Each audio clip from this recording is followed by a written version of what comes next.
Welcome to my class, students. We are doing English grammar and this is article writing and we will know about the rules of writing articles. Now, writing an article is a challenging task. Yes, it's a challenging task क्योंकि हम जब article लिखते हैं तो हम उसको बहुत ही carefully हमें लिखना पड़ता है. इट नीड्स क्रिएटिविटी और इसमें आपकी क्रिएटिविटी की जरूरत होती है. गुड वोकैबुलरी, आपका जो शब्दकोश है, शब्द ज्ञान है, वो बहुत अच्छा होना चाहिए. Good knowledge of the subject, जिस सब्जेक्ट को आर्टिकल लिख रहे हो उसकी नॉलेज बहुत अच्छी होनी चाहिए. And skill to organise ideas, और जो आइडियाज हैं उनको ऑर्गेनाइज करने की जो कला है वो आप में होनी चाहिए. तो writing article is a challenging task. It is based on themes like social concern, narrating an event, description of a place, etc. तो जब हम आर्टिकल लिखते हैं तो हम किस किस के ऊपर लिखते हैं? हम किसी सोशल कंसर्न के ऊपर लिखते हैं, हम कभी कभी किसी इवेंट को नरेट करते हैं या उन्हें बताते हैं, या किसी प्लेस का डिस्क्रिप्शन करते हैं, और भी ऐसी बहुत सारी चीजें. और सबसे अच्छा है आर्टिकल अगर आपको सीखना है तो बहुत अच्छी जो मैगजीन्स होती है उनके आर्टिकल्स आप पढ़ा करो तो आपको पता चलेगा कि आर्टिकल्स लिखा कैसे जाता है. Now process of writing an article is as follows. तो क्या प्रोसेस आपको फॉलो करना है? कलेक्ट रेलिवेंट मैटर, जो कंटेंट होता है, जिसके ऊपर आपको जो कंटेंट है आपके आर्टिकल का उसके से रिलेटेड जो भी रेलिवेंट मैटर है वो आपको कलेक्ट करना है. Organise in a proper sequence, और वो जो आपने कलेक्ट किया मैटर को उसको ऑर्गेनाइज करना है प्रॉपरली. और वो जो है ऑर्गेनाइजेशन जो होगी वो कैसे होगी? सबसे पहले आपको इंट्रोडक्शन लिखना है. क्या है थीम, क्या कंटेंट है, उसका इंट्रोडक्शन होगा. उसके बाद उसको एनालाइज आपको करना है, फिर आपको अपने सजेशंस देने हैं और फिर आपको कंक्लूड करना है. तो ये आर्टिकल का एक प्रॉपर सीक्वेंस है जिसमें आपको इस सीक्वेंस के अनुसार अगर आप आर्टिकल लिखते हो तो बहुत अच्छा आर्टिकल आप लिख सकते हो. Now important points to remember. तो कौन कौन से इम्पोर्टेंस पॉइंट है?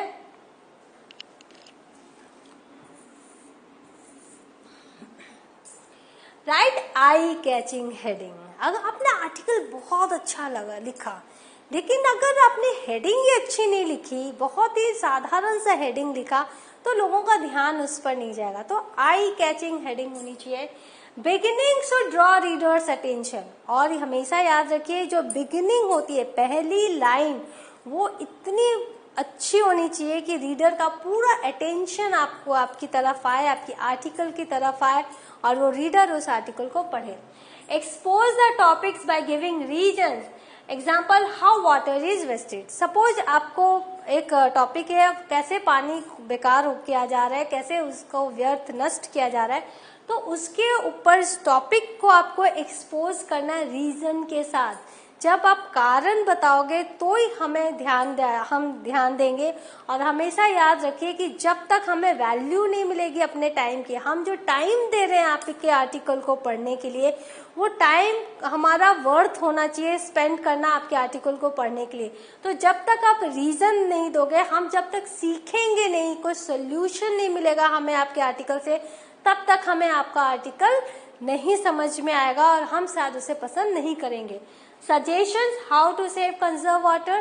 तो आपने रीजन दिया, टॉपिक को एक्सपोज किया बाय गिविंग रीजंस. उसके बाद आपको सजेशंस देने हैं, क्योंकि अगर आपने प्रॉब्लम बताया है तो आपको सोल्यूशन बताना बहुत जरूरी है. फिर आप कंक्लूड करोगे. कंक्लूजन कैसे? या तो आप होप पे कंक्लूड करो या फिर एक वार्निंग दो. और उसके बाद आप give your idea, suggest measures, और फिर आपने जितने भी आइडियाज को सजेस्ट किया है उसका एक कंक्लूजन आपको देना है. नाउ टाइटल बहुत ही इंपॉर्टेंट है. It should be catchy get self explanatory. Catchy होना चाहिए, रीडर का ध्यान आना चाहिए और खुद में एक्सप्लेन करने वाला होना चाहिए कि आपका थीम क्या है. It should be different yet easy to comprehend. ये थोड़ा अलग होना चाहिए लेकिन समझने में आसान होना चाहिए. A good title attracts the attention of the reader. एक टाइटल ही है जो अट्रैक्ट करता है रीडर के अटेंशन को. And also makes him want to read further. और वही जो रीडर है उसको उसके अंदर ये इच्छा जगाता है कि आपका वो आर्टिकल पूरा पढ़े। Articles that have a serious tone or are scientific, medical or research oriented must have simple and specific title. अब अगर कोई आर्टिकल है जो बहुत सीरियस नोट पर है, बहुत सीरियस टॉपिक आप डिस्कस करो, या जैसे या साइंटिफिक है या मेडिकल है या रिसर्च ओरिएंटेड है, तो उसका जो टाइटल है सिंपल और स्पेसिफिक आप दे सकते हो। Articles on lifestyle and entertainment can have innovative and experimental titles. लेकिन कोई टाइटल है जो लाइफस्टाइल के ऊपर है, जो एंटरटेनमेंट के ऊपर है, तो उनका जो टाइटल होना चाहिए बहुत इनोवेटिव होना चाहिए, उसमें आपकी पूरी क्रिएटिविटी चाहिए और बहुत ही एक्सपेरिमेंटल होना चाहिए, नहीं तो लोगों का ध्यान नहीं जाएगा आपके आर्टिकल पर। नाउ इंट्रोडक्शन कैसा होना चाहिए? It should explain the topic at hand without revealing everything that's going to follow. तो टॉपिक आपको बताना है, पूरा का पूरा एक्सप्लेनेशन नहीं देना है कि आपने पूरा क्या लिखा है, बस टॉपिक आपको एक बतानी है इंट्रोडक्शन में। Introductions of news based article should follow the 5 Ws format, और अगर न्यूज बेस्ड आर्टिकल है तो आपको 5 Ws फॉर्मेट को फॉलो करना है। उसमें आप क्या आंसर कर रहे हो? When, where, who, what and why questions। तो जो न्यूज बेस्ड आर्टिकल्स है उसमें आपको 5 क्वेश्चंस के आंसर देने हैं। कब, कहाँ, कौन, क्या और क्यों। तो ये 5 क्वेश्चंस के आपको आंसर देने हैं अपने इंट्रोडक्शन में। नाउ बॉडी कैसी होनी चाहिए आर्टिकल के बाद की? अब बॉडी एलाबोरेट्स द टॉपिक। जो टॉपिक आपने इंट्रोडक्शन में दिया, अब आप उसको एलाबोरेट कर रहे हो, उसको आप एक्सप्लेन करो, डिटेल में बता रहे हो।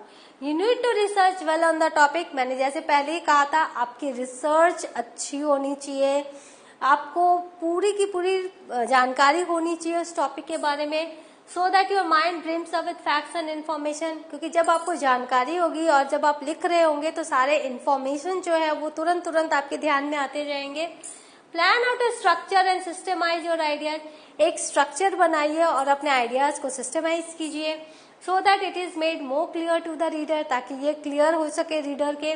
Make sure that you stick to the topic, और टॉपिक से बाहर मत जाइए, टॉपिक पर स्टिक रहिए, उसी पर चर्चा कीजिए, उसी को विस्तार में लिखिए। Avoid using jargon words as much as possible, और बहुत ही जार्गन वर्ड्स जो कि बहुत ही कॉम्प्लिकेटेड वर्ड्स हुआ और बहुत ही आपके इडियम्स, फ्रेजेस, जो जार्गन वर्ड्स हैं जो कि थोड़े कठिन है समझने में, उनको जितना ज्यादा हो आप अवॉइड कीजिए और सिंपल वे में अपने टॉपिक्स को आप एक्सप्लेन कीजिए। In case of a professional related article jargon words can be use, लेकिन अगर प्रोफेशनल रिलेटेड आर्टिकल है तो जार्गन वर्ड्स यूज कर सकते हैं, क्योंकि वो उस पर्टिकुलर जो प्रोफेशन है उससे रिलेटेड वो वर्ड्स हैं। Use sub headings to make it more simpler to comprehend, और जब आपका कोई प्रोफेशनल आर्टिकल है तो उसमें सब हेडिंग्स देके आप अपने आर्टिकल को और ज्यादा लोगों को समझा सकते हैं। ना कंक्लूजन कैसा होना चाहिए? एनी न्यू आइडिया और thought does not deserve a place in the conclusion. कोई भी नया आइडिया या नई सोच कंक्लूजन में मत लाइए, क्योंकि ये सब इंट्रोडक्शन में हम करते हैं। The conclusion essentially a brief recap of the entire article. जो कंक्लूजन होता है वो ब्रीफ रिकैप होता है जो आपने पूरा आर्टिकल लिखा है उसका, which signifies the end of the writer, और वो राइटिंग के एंड को बताता है कि बस हमने सम अप कर दिया जो मैंने पूरा आर्टिकल में बताया, and now I am going to end it. Now types, कितने तरह के आर्टिकल्स होते हैं देख लो। डू इट योरसेल्फ आर्टिकल, जो आप खुद लिखते हो लाइफस्टाइल एंटरटेनमेंट से related. Make it precise and to the point, इसको छोटा लिखिए और टू द पॉइंट लिखिए। Introduction explains the concept briefly, इसमें आपके इंट्रोडक्शन में कंसेप्ट को छोटे से आप एक्सप्लेन कर सकते हो। The body includes a step-by-step explanation of procedure involved, और जो बॉडी है उसका जो प्रोसीजर है जो मैंने आपको बताया स्टेप बाय स्टेप वो फॉलो करना है। Adding illustration of the procedure halves the need to explain things in words, और अगर आपने इलस्ट्रेशन दिया है, चित्र बनाया है या पिक्चर दिया है तो आपको ज्यादा से ज्यादा वर्ड्स में लिखना नहीं पड़ेगा, क्योंकि चित्र ही है अपने आप में वो एक्सप्लेन करेगी। A couple of line signifying the end of the article should suffice. और लास्ट में बहुत थोड़ा से लाइन में आप अगर कंक्लूड करते हैं तो काफी है, आपको बहुत लंबा कंक्लूजन लिखने की जरूरत नहीं है। नाउ रेसिपी आर्टिकल्स जो होते हैं, राइटिंग शुड बी फ्रेंडली, बहुत दोस्ताना तरीके में आपको ये राइटिंग लिखनी है। Try using the simplest of words that even a novice in cooking can grasp what you right. और बहुत ही सिंपल वर्ड्स में लिखना है ताकि एक इंसान जो नया नया कुकिंग सीख रहा है वो भी आपके रेसिपी को पढ़ के कुक कर सके। बिगिन विद द टाइटल और नेम ऑफ द रेसिपी, आपको रेसिपी के नाम से और टाइटल से स्टार्ट करना है। Next right a good introduction describing the dish and giving information about the origins. फिर आपको क्या करना है, डिश को डिस्क्राइब करना है, उसके ओरिजिन के बारे में बताना है एंड द न्यूट्रिएंट्स इन्वॉल्व, इसमें क्या क्या पोषक तत्व है इस डिश में वो आपको बताना है। Produce the list of ingredients along with its measurement, तो आपको इंग्रेडिएंट्स और कितना मेजरमेंट है उसका वो दोनों की एक लिस्ट बतानी है आपको।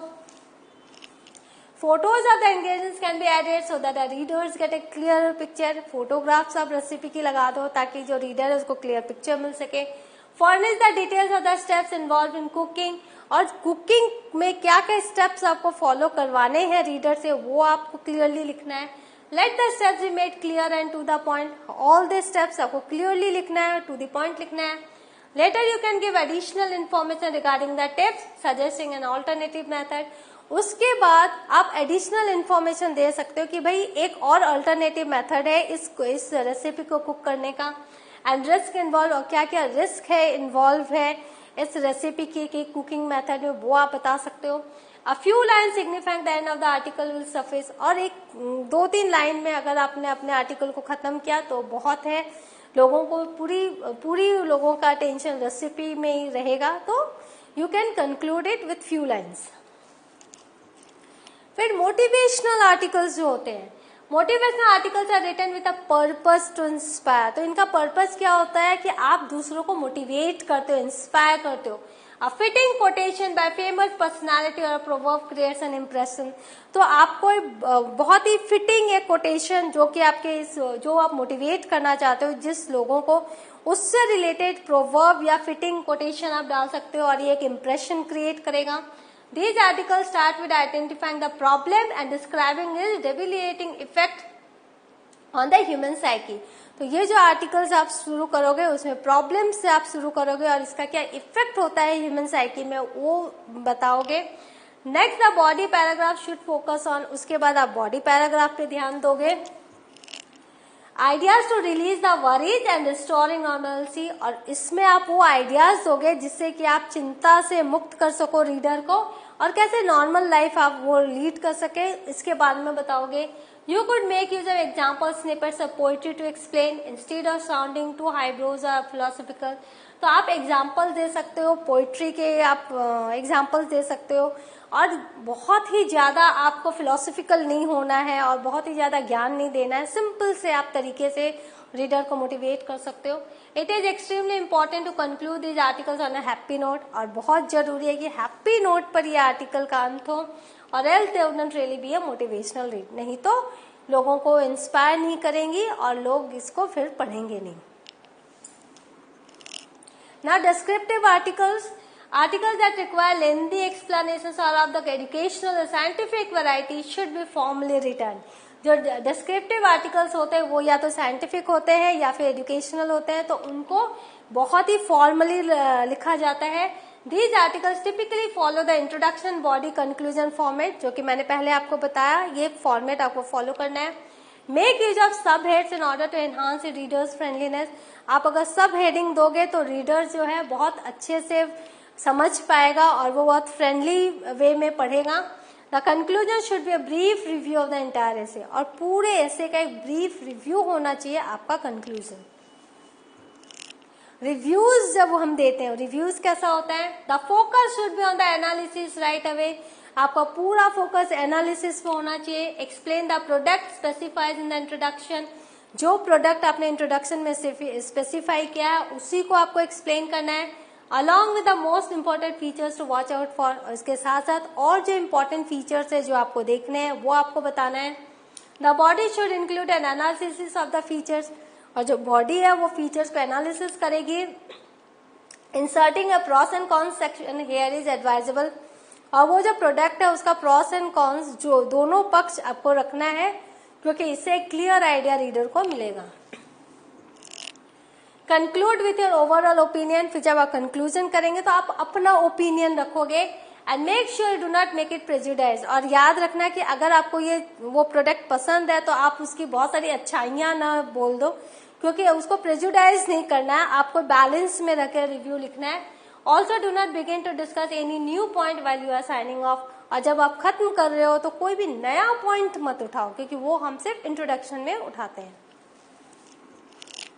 Writing an article should be a fulfilling experience for the reader. जो रीडर है वो जब आर्टिकल है वो एक फुलफिलिंग एक्सपीरियंस होना चाहिए रीडर के लिए। उसको जो समय दे रहे हैं उसको वर्थ मिलना चाहिए।